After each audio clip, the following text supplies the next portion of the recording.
चहा घेतेस का ग? आणू? वहिनी, औषधं घेतलीत तुम्ही परवा डॉक्टरनी दिलेली? हे मी श्रीच्या खोलीत जाऊ त्याच्याशी बोलायला? काय बोलणार आहेस ताई? त्याला विचारते ना की बाबा रे काय चाललंय हे? तू असा निघून गेलास तर मला काही अंदाजच येत नाहीये. तुझ्या मनात काय चाललंय हे मला स्पष्ट सांग. वहिनी, पण आई म्हणाल्या तसं श्रीला धक्का बसणं पण स्वाभाविक आहे ना. पण शरीर झालंय काय ना? इतक्या वर्षात श्रीचे वडील या विषयावर आम्ही कधी काही बोललोच नाही अगं. न बोलता सगळं काही कळत होतं आम्हाला. त्यामुळे आता त्याची प्रतिक्रिया काय असेल ह्याचा काही अंदाजच नाही आला मला. मुळात खूप समजूतदार आहे ना ग तो. त्यामुळे हेही समजून घेईल असं गृहीत धरलं मी. श्रीने त्याच्या काकांच्या बाबतीत कसा आश्चर्याचा धक्का दिला. मला वाटलं की तो तसाच त्याच्या वडिलांनाही स्वीकारेल. वाटलं ना तुला? हो, मलाही तसंच वाटलं अगं खरंच. पण तू स्वीकारणार नाही असं आपण गृहीत का धरतोय? थांबूया ना थोडा वेळ. बोलेल तो हळूहळू. कळेल आपल्याला त्याचं मत. आणि श्री हे नक्की ऍक्सेप्ट करेल, मला खात्री. पण श्रीच्या तोंडून हे ऐकल्याशिवाय जीवात जीव नाही येणार आहे माझा. भाऊजी समजून घेतील ना श्रीचं हे वागणं? श्रीचा आनंद आणि ह्यांचं इथे असणं कायमचं, हे दोन्ही होईल ना ग? खूप खूप जास्त अपेक्षा करते का ग मी? हे दोन्ही एकत्र होईल ना? कारण हे पुन्हा घर सोडून गेले तर मला सहन नाही होणार आहे आता. ताई, वहिनी, रडू नका ना. ताई शांत. हे बघा, श्री खूप शहाणा मुलगा आहे. म्हणजे आत्ता पटकन रिॲक्ट झाला तो. पण आपण म्हणजे तू दादा, तू जरा समजुतीने घ्यायला हवंस. हो, श्री खूप चांगला मुलगा आहे रे कांता. एखाद्या मुलानं बघोडं धरून बाहेर काढलं असतं. हेच वाईट वागलं. हे बघ रमाकांत, तुझ्यावरचा त्याचा राग स्वाभाविक आहे आणि हे तुलाही कळलंय. म्हणून तो कसाही बोलला, कसाही वागला तरी आत्ता तू ऐकून घे, त्याच्या कलानं घे. पण हे घर सोडून जाऊ नकोस. अगं आई, पण तो मला नका राहू असं म्हणाला तर कसं राहू मी? नाही, मी इथं येण्यापूर्वी मी गृहीत धरलं होतं की तो माझ्याशी काही काळ चांगलं वागणार नाही. पण तो म्हणाला की नकाच राहू. तर कुठल्या तोंडानं राहू आई? तू कधीपासून दुसऱ्याचं ऐकायला लागलास? मी आणि नर्मदा तुला किती सांगत होतो जाऊ नकोस, तरी तू गेलास. स्वतःच खरं केलंस. तसं आताही कर. नको ऐकूस त्याचं. हे बघ आई, त्यावेळेला ते ठरलेलं होतं की मी परदेशी जाणार. आणि मी नर्मदेला विचारलं होतं, तिनं नकार दिला. एक मिनिट. जे झालंय त्याच्यावर बोलून काय फायदा आहे आता? आपण आता पुढचा विचार करायला हवा, नाही का? अरे कांता, कपाटाचे ड्रॉवर्स बंद करावेत तसे विचार नाही रे बंद करता येत. आधीच माझ्यामुळे या घरात सगळ्यांना मनस्ताप झालाय. पुन्हा एकदा माझ्यामुळे या घरात भांडण तंडे नको आहेत. श्रीच्या मनात जे असेल तसं होऊ दे. उलट होऊन जाऊ देत भांडण तंटे. सगळं बोलून मोकळे व्हा एकदाचे. रमाकांत, तू गेलास तर भांडण तंटे होणार नाहीत, पण घरात शांतता पसरेल. आणि ती स्मशान शांतता असेल.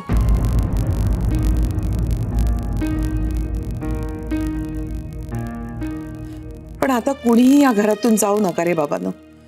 पाहिजे तर मला न्या, पण तुम्ही जाऊ नका. मला नाही झेपणार ते. मला वचन दे. आई, आणखी काहीही बोलू नकोस. तू हे घर सोडून जाणार नाहीयेस. मला वचन दे. तुला माझी शपथ आहे रमाकांत. ठीक आहे, मी वचन देतो, मी नाही जाणार, नाही जाणार. विघ्नेश्वरा, रमाकांत, नर्मदेचा विचार कर.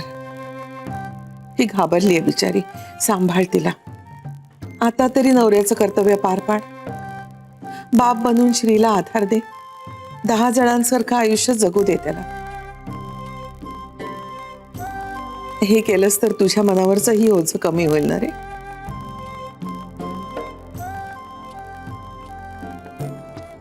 मी बोलतो नर्मदेश.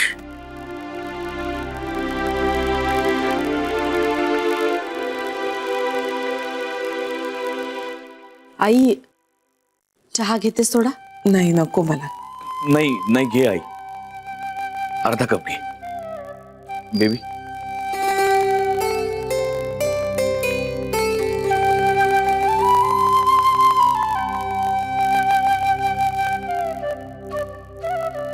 बरं, सगळ्यांनी ऐका.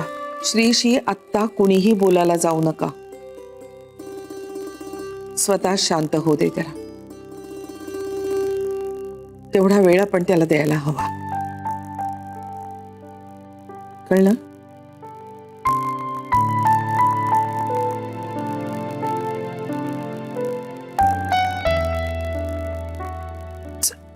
मी जरा पडते.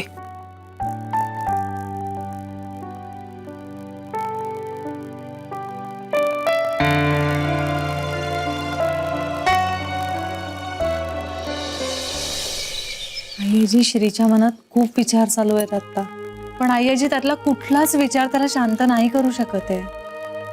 अवघड आहे जानवी. कशातून जात आहे आपलं पोर आपल्याला कल्पनाही करता येणार नाही. पण आईजी, श्री यातून लवकर बाहेर येईल. मलाही तसंच वाटतंय. त्यानं बोलायला हवं. जानवी, तो बोलतो तुझ्याशी, तो बोलला तर त्याला अडवू नकोस. मनात काय असेल ते बोलू दे त्याला. हो आईजी. संध्याकाळ झाली. श्री जेवला की नाही अजून? तुम्ही नाही जेवलायत आईजी. माझ्या वयात कमीच आहार असतो, पण तो तरुण आहे, त्यानं जेवायला हवं. त्याला तर मी खायला लावतेच, पण प्लीज तुम्ही खाऊन घ्या ना थोडंसं. जान्हवी, सांगितलंस श्रीला? काय काय म्हणाला तो? त्याला पटतंय ना सगळं? नर्मदा, अशी घायकुतीला येऊ नकोस. आई, घाई आहे. तुमच्या लक्षात येते का? खूप घाई आहे आई. ते घरातनं निघून जातील. त्यांना थांबायला हवं आई. श्रीला म्हणावं, राग तर काय आपल्याला सगळ्यांना आलाय ना त्यांचा, आणि आपल्याला सगळ्यांना मान्य आहे की त्यांचं चुकलंय. आणि ते तर बिचारे सारखे माफी मागतात आपल्या सगळ्यांकडून. आपण त्यांना घराबाहेर काढलं तर काय होईल? त्यांच्या चुकीची शिक्षा मिळेल त्यांना, की आपला सगळ्यांचा राग कमी होईल त्यांच्यावरचा. आता ते स्वतःहून आपली चूक कबूल करतायत ना, मग आपण थोडं मोठं व्हायला हवं. जान्हवी, सांग त्याला, आता आपण थोडं मोठं व्हायला हवं. इतकी वर्ष सधवा असून विधवेसारखी जगले मी. आई, नव्यानं आयुष्य सुरू करायची संधी दिसते मला डोळ्यासमोर. श्रीला म्हणावं, ती लाथाडू नकोस. कृपा करून डोक्यात राग घालून घेऊ नकोस, नाहीतर सगळं विस्कटून जाईल सगळं. नर्मदा, असं काहीही होणार नाहीये. आई, शरयूला पाहिलत ना, किती समाधानी दिसतेय ती. मलाही वाटतंय माझ्या नवऱ्याबरोबर राहावं म्हणून. नर्मदा, रमाकांत कुठेही जाणार नाहीये. पण श्री असंच वागत राहिला आणि हे निघून गेले तर? नर्मदा, असं काहीही होणार नाहीये. रमाकांत हे घर सोडून कुठेही जाणार नाहीये. मी श्रीशी बोलते. माझ्यावर विश्वास आहे ना तुझा? मग शांत होण्याचा प्रयत्न कर. हळूहळू सगळं नीट होईल. जा आता. दुपारची जेवण नीट झाली नाहीयेत, खायचं बघा काहीतरी.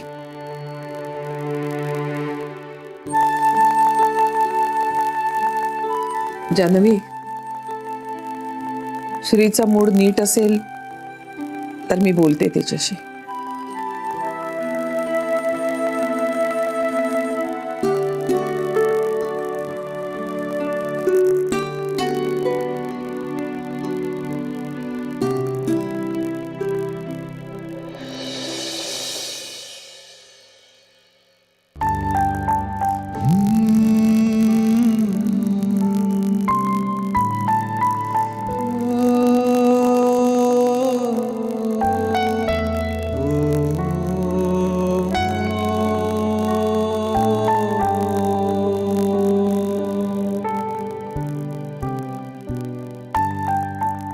चहा घेशील?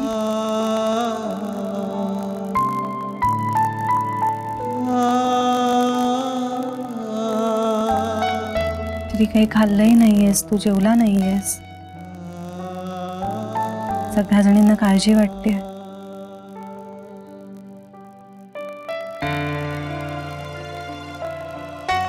बिचाऱ्या,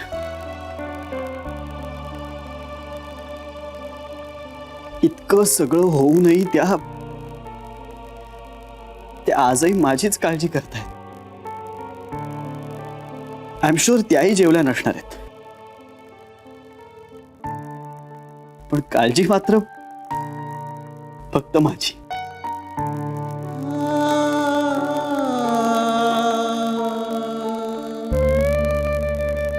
बस झालं, मी त्या अर्जुनशी बोलून येतो. का मुहूर्त चांगला नाहीये? नाही श्री, तसं नाही. पण हे बघ, आत्ता रात्री नको, तू सकाळी बोल ना. का त्यांची झोपमोड होईल? आणि मग त्यांनी आतापर्यंत इतक्या जणांची झोप उडवली, त्याचं काय? श्री, त्यांच्यासाठी नाही, मी तुझ्यासाठी म्हणतेय. हे बघ, तू आता खूप चिडलायस, त्यामुळे तू रागाच्या भरात बोलू नकोस. उद्यापर्यंत जरा शांत होशील मग बोल ना. जानवी, त्यांच्याबद्दलचा माझ्या मनातला राग कधीही कमी होणार नाहीये. मग आत्ता काय आणि उद्या काय? जो काय तुकडा पडायचा ना तो आत्ता पडतात ना. असं नको बोलूस श्री. तू आईंचा विचार कर ना. त्यांनी केला होता तिला सोडून जाताना तिचा विचार.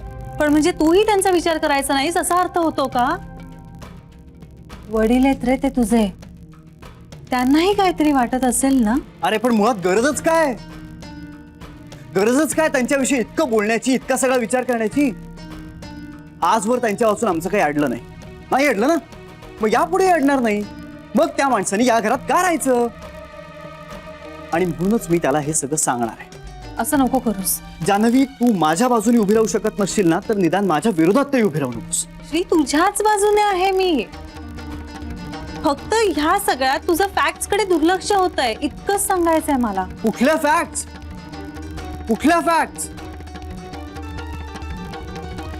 जानवी, फक्त एकच फॅक्ट आहे, आणि ती म्हणजे तो माणूस माझ्याशी आणि माझ्या आईशी अत्यंत वाईट वागलाय. आणि बाय द वे, तुला हे सगळं माहित असताना तू त्याला का नाही सांगितलंस? का राहू दिलंस त्याला इथे? हे सगळं श्रीला आवडणार नाही हे तुला माहित होतं ना.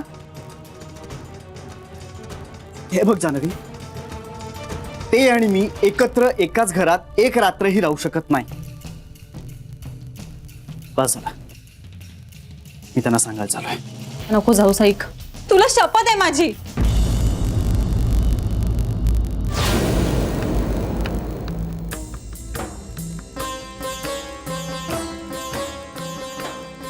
सॉरी. हे बघ, पण तरी नको, आत्ता नको. श्री, तू त्यांच्याशी बोलू नकोस असं मी म्हणत नाहीये, पण आत्ता नको प्लीज. तुझं प्रेम आहे ना माझ्यावर, तुला आपल्या प्रेमाची शपथ. प्लीज आत्ता नको.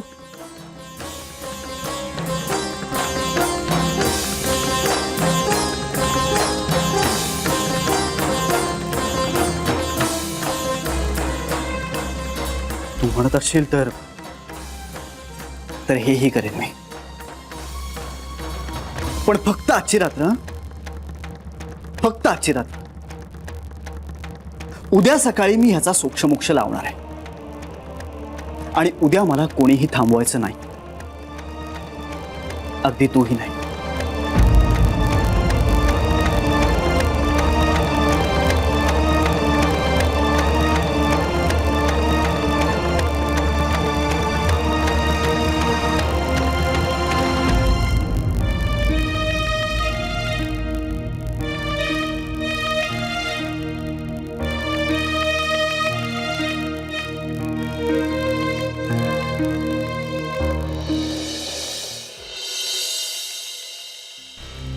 याची निर्णय चुकला का हो आपला? रमाकांतला इथं बोलवण्याबद्दल आईची पण श्री या बाबतीत अगदीच पॉझिटिव्ह नाहीये. त्याला खूप त्रास होतोय. सोक्षमोक्ष लावावा असं म्हणतोय तो. जान्हवी, आपण जे करतो ते इथेच फेडावं लागतं हे कळण्याइतपत आयुष्य जगलीये मी. रमाकांत चुकला. आता श्री जे बोलेल, जे वागेल ते सहन करणं हीच त्याची शिक्षा आहे, हेच त्याचं प्रायश्चित्त आहे. त्यातून त्याची सुटका नाहीये. आईची पण मला तर श्रीने त्यांच्याशी बोलूच नाही असं वाटतंय. कारण श्री काही बोलेल त्यांना.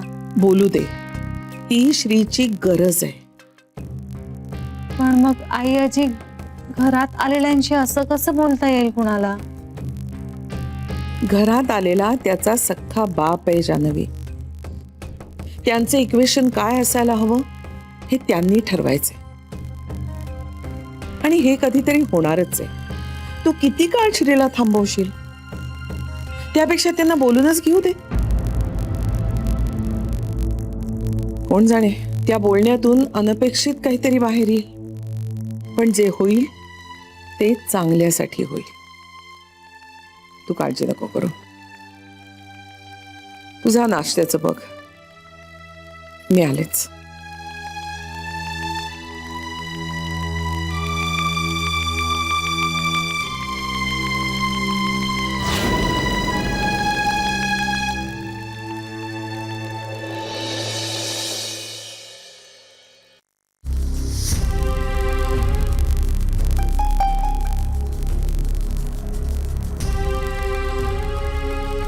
वहिनी राहू दे ना, मी करते, तुम्ही घ्या चहा. तू घे.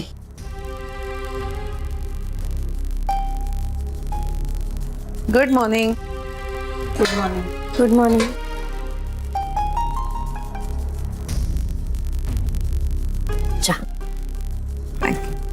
मॉर्निंग श्री.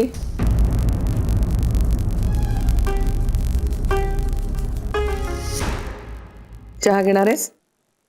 नाही, नको अरे तयारच आहे चहा. नको.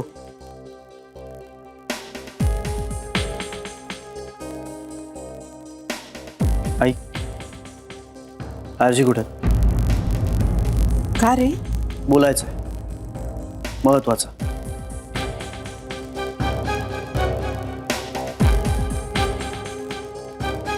मी बोलावते ना. नाही नाही नाही मावशी, तू जायची गरज नाहीये. महत्वाचं माझं बोलणं आहे, ते नाही. येतील ते स्वतः, मी फोन करतो.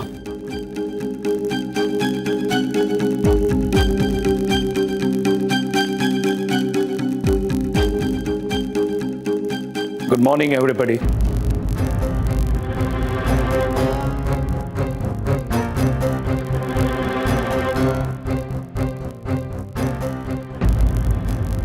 Good morning Shri. Really? There's nothing good about this morning, Mr. Arji.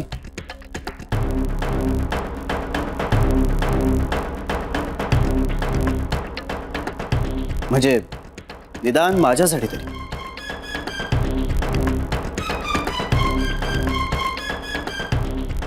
हा, आता तुम्ही इथे खूप वर्षांनंतर आलायत, त्यामुळे तुम्हाला कुठे ठेवू आणि कुठे नको असं झालंय नाही का सगळ्यांना?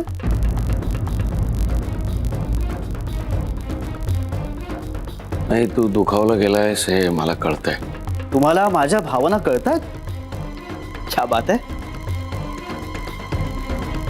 मी अपराधी आहे तुझा श्री. मला माफ कर असं कसं म्हणू मी. तू देशील ती शिक्षा मला मान्य आहे.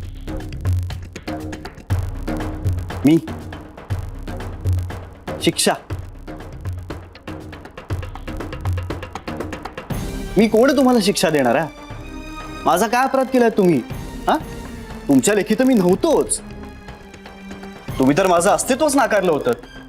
आणि मग अशा माणसाचा तुम्ही अपराध कसा काय करू शकाल? जर काही अपराध घडलाच आहे ना, तर तो हिच्या बाबतीत.